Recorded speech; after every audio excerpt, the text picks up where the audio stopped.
So our next speaker is Kyle Farwell, a master's student at the Faculty of Kinesiology and Physical Education, with a talk titled, "We've Got Your Back, Influencing Firefighters' Lifting Mechanics to Reduce the Risk of Low Back Injuries in the Fire Service."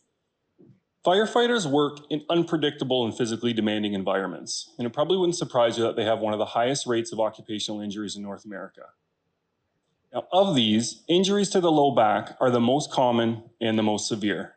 It's the #1 reason firefighters report taking painkillers, and it's the main reason they're forced into early retirement.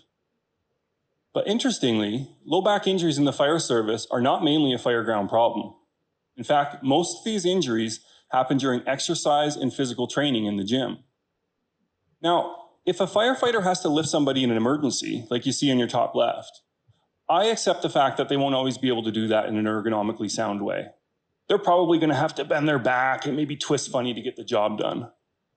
But when I learned that most of these injuries are happening in the gym lifting weights, like you see on the top right, well, as an exercise scientist, that's where I knew I could act. You see, injury type and location in the fire service is strongly linked to general movement patterns. For instance, 5-year data over one of North America's largest fire departments showed that 70% of all back injuries occurred while lifting. And poor hip mobility is a well-established contributor to low back lifting-related injuries. Now, structured fitness programs, including those with an emphasis on hip mobility, have been part of the fire service's strategy for years to reduce low back injuries, but injury rates haven't changed.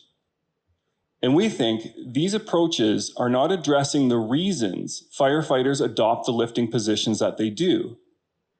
And more emphasis needs to be placed on changing the actual movement pattern. So what we're doing is bringing the lab to them. Fieldwork, assessing our ability to influence firefighters' lifting mechanics in their environment. We're providing a combined mobility and lift retraining intervention that will not only help make more hip range of motion available, but will teach firefighters how to access it and integrate it into functional movements like lifting.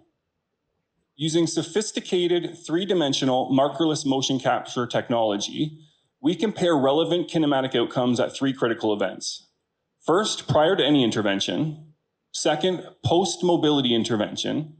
And third, post-lift retraining intervention. This tells us how effective we are at teaching them to bend with their hips more and with their spines less while lifting. And what's encouraging about this is that if we can influence movement behaviors in the gym, there's evidence that those same movement behaviors, like maintaining more neutral spine postures while lifting, can transfer to unrehearsed occupational tasks, even firefighter-specific tasks. So if we change the way somebody can lift, we can reduce their risk of low back injury in the gym, on the job, and during daily activities. Thank you very much.